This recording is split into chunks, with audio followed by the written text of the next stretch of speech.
Typically अगर आपसे कोई पूछता है एक्सक्यूज मी, आप कौन हैं, तो आप उन्हें अपना नाम बताते हैं। फॉर एग्जाम्पल प्रिया मलिक। पर मैं आपके इस रिस्पॉन्स को चैलेंज करता हूं। एक पेपर का टुकड़ा निकालकर और उसमें PRIYAMALLICK लिखकर और आपको दिखाकर, क्या ये आप हैं? A collection of words?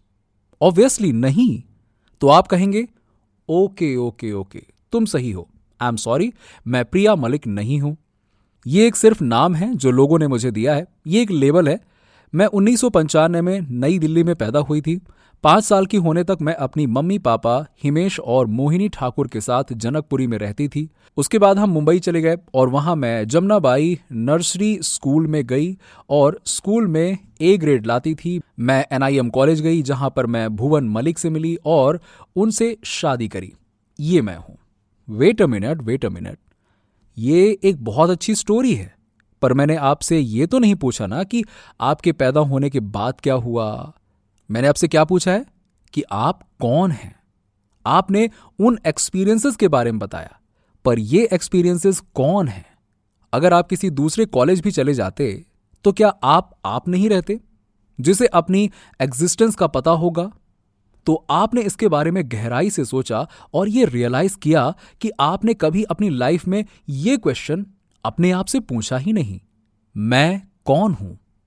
आप इसके बारे में और गहराई से सोचने लगे और बोले ओके, मैं एक शरीर हूं जिसने ये स्पेस को ऑक्यूपाई करके रखा हुआ है। मैं 5 फुट 6 इंच हूं और मेरा वेट 47 किलो है और ये मैं हूं। जब आप 5th क्लास में थे तब तो आप 5 फुट 6 इंच के नहीं थे ना, आप 4 फुट 6 इंच के थे। तो इनमें से आप कौन हैं? क्या आप 4 फुट 6 इंच वाले पर्सन हैं या 5 फुट 6 इंच वाले पर्सन हैं? क्या आप वो नहीं थे जो 5th क्लास में थे? आपने बताया आप थे। क्या आप वो नहीं हैं जिसने 5th क्लास में होने का एक्सपीरियंस लिया और अब मेरे क्वेश्चन के आंसर देने का एक्सपीरियंस ले रहा है? क्या ये सेम आप नहीं हैं?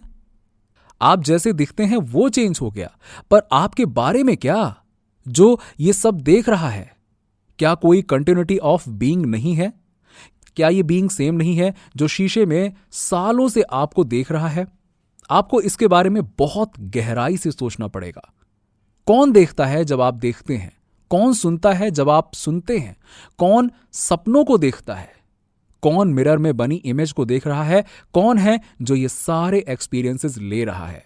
अगर आप ऑनेस्ट इंट्यूटिव आंसर देने का ट्राई करेंगे तो आप सिंपली बोलेंगे ये मैं हूं, मैं ये सब एक्सपीरियंस कर रहा हूं और यही आपके पास बेस्ट आंसर होगा। आपको इस पर अटेंशन देनी पड़ेगी और तब आपको यह रियलाइज होगा कि आप वही रहेंगे इन एक्सपीरियंसेस को फील करते हुए। भले ही बाहर की चीजें गायब हो जाएं, इवेंचुअली आप ये रियलाइज करने लगेंगे कि बाहर की दुनिया और इमोशंस का फ्लो आता जाता रहता है। पर आप जो ये सब चीजें एक्सपीरियंस कर रहा है, जो कुछ आपसे गुजर रहा है, उससे कॉन्शियसली अवेयर हैं। पर आप कहां हैं? शायद हम आपको आपकी सोच में ढूंढ पाए। रेने डेस्कार्ट्स, एक महान फिलोसोफर, ने एक बार बोला था, मैं सोचता हूं इसलिए मैं हूं। पर क्या यह सच है?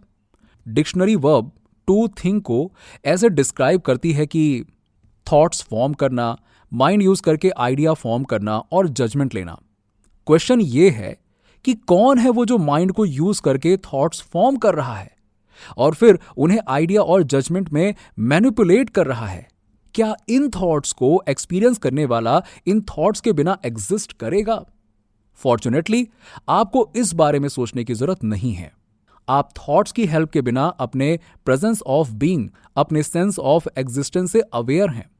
जब आप डीप मेडिटेशन में जाते हैं, फॉर एग्जाम्पल, थॉट्स रुक जाते हैं। आपको पता है वो रुक चुके हैं। आप ये सोचते नहीं हैं। आपको सिर्फ नो थॉट्स के बारे में पता है। अगर आप आपके थॉट्स रुकने पर शांति एक्सपीरियंस कर रहे हैं तो ऑब्वियसली आपकी एग्जिस्टेंस एक्ट ऑफ थिंकिंग के ऊपर डिपेंडेंट नहीं है। आप सिंपली अपने थॉट से अवेयर हैं। फाइनली आप कहेंगे, ठीक है, मैं ना ही बाहर की दुनिया में कुछ हूं और ना ही इमोशंस में हूं। ये आउटर और इनर ऑब्जेक्ट्स आती जाती रहती है और मैं इन्हें एक्सपीरियंस करता हूं। प्लस मैं थॉट्स भी नहीं हूं। वो कभी शांत होते हैं या कभी शोर मचाते हैं, कभी खुश होते हैं या कभी दुखी। थॉट्स कुछ और चीज हैं जिसके बारे में मैं अवेयर हूं, पर मैं कौन हूं? ये एक बहुत ही सीरियस क्वेश्चन बनना शुरू कर देता है। मैं कौन हूं? ये physical, emotional and mental experience लेने वाला कौन हूं मैं? तो आपने इस बारे में थोड़ा और गहराई से देखा। ये आप तब कर सकते हैं जब आप अपने एक्सपीरियंस को छोड़ देंगे और ये नोटिस करेंगे कि क्या बचा है। इससे आप नोटिस करना शुरू कर देंगे कि कौन ये एक्सपीरियंसेस एक्सपीरियंस कर रहा है। इवेंचुअली आप एक पॉइंट पर आएंगे जहां पर आपको रियलाइज होगा कि आप द एक्सपीरियंसर की सर्टेन क्वालिटी है। वो क्वालिटी है अवेयरनेस, कॉन्शियसनेस और एक इंट्यूटिव सेंस ऑफ एग्जिस्टेंस की। आप जानते हैं कि आप वहां हैं। आपको इसके बारे में सोचना नहीं पड़ता है, आपको सिर्फ पता है। आप इसके बारे में सोचना चाहें तो सोच सकते हैं, पर आपको पता होगा कि आप इसके बारे में सोच रहे हैं। आप एग्जिस्ट करेंगे, चाहे थॉट्स हों या ना हों। कॉन्शियसनेस ही प्योर अवेयरनेस है। पर अवेयरनेस क्या होती है? चलिए एक्सपेरिमेंट ट्राई करते हैं। मान लेते हैं कि आप एक रूम में हैं और एक पियानो और कुछ लोगों को देख रहे हैं। अब यह बिलीव कीजिए कि आपकी दुनिया में पियानो एग्जिस्ट ही नहीं करता। क्या आपको कोई बड़ी दिक्कत होगी?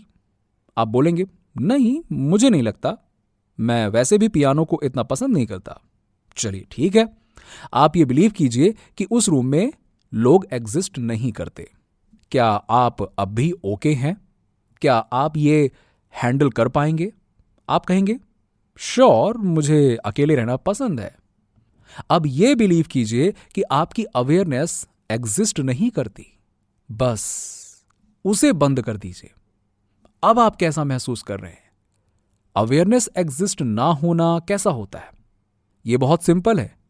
आप ही नहीं रहेंगे, मैं का कोई सेंस नहीं रहेगा और अवेयरनेस ऑफ बीइंग या कॉन्शियसनेस के बिना कुछ भी नहीं है। क्या वहां कोई चीज है? कौन जानता है? उनकी एग्जिस्टेंस या नॉन एग्जिस्टेंस बेकार हो जाती है। यह मैटर नहीं करता कि आपके सामने कितनी चीजें रखी पड़ी हैं। अगर आपकी कॉन्शियसनेस टर्न ऑफ है तो वहां कुछ भी नहीं है। अगर आप कॉन्शियस हैं तो आपके सामने कुछ भी नहीं रखा होगा, पर फिर भी आप फुल्ली अवेयर होंगे कि वहां कुछ नहीं है। और ये इतना कॉम्प्लिकेटेड नहीं है और ये बहुत एनलाइटनिंग भी है। तो अब मैं आपसे पूछूं, आप कौन हैं? आप जवाब देंगे, मैं वो हूं जो ये देख रहा हूं। यहीं कहीं पीछे से मैं देख रहा हूं जो इवेंट्स, थॉट्स और इमोशंस मुझसे गुजर रहे हैं। मैं उनके बारे में अवेयर हूं। अगर आप बहुत गहराई में जाएंगे तो वहां आप रह रहे होंगे। आप सीट ऑफ कॉन्शियसनेस के ऊपर रह रहे होंगे। सब कुछ वहां से निकाल लें और आप वहां तब भी होंगे। अवेयर होंगे कि सब कुछ चला गया है, पर सेंटर ऑफ अवेयरनेस निकाल लें तो वहां कुछ भी नहीं होगा। यह सेंटर ही आपकी सीट है और इस सीट से आप अवेयर होते हैं कि थॉट्स, इमोशंस होते हैं और पूरी दुनिया आपके सेंसेस में आ रही है। तो अगली बार जब आपसे कोई पूछे कि आप कौन हैं, तो उनसे बोलें कि मैं कॉन्शियसनेस हूं। अगर आप ये सब और डिटेल में जानना चाहते हैं तो आप डिस्क्रिप्शन में दिए गए लिंक से माइकल ए सिंगर की ये बुक द अनटेथर्ड सोल खरीद सकते हैं। और अगर आपको ये वीडियो यूजफुल लगी हो तो इसे अपने फ्रेंड्स के साथ में शेयर करें और उनकी भी मदद करें। इस वीडियो को एंड तक देखने के लिए thanks for watching. More wisdom, more solution, better life.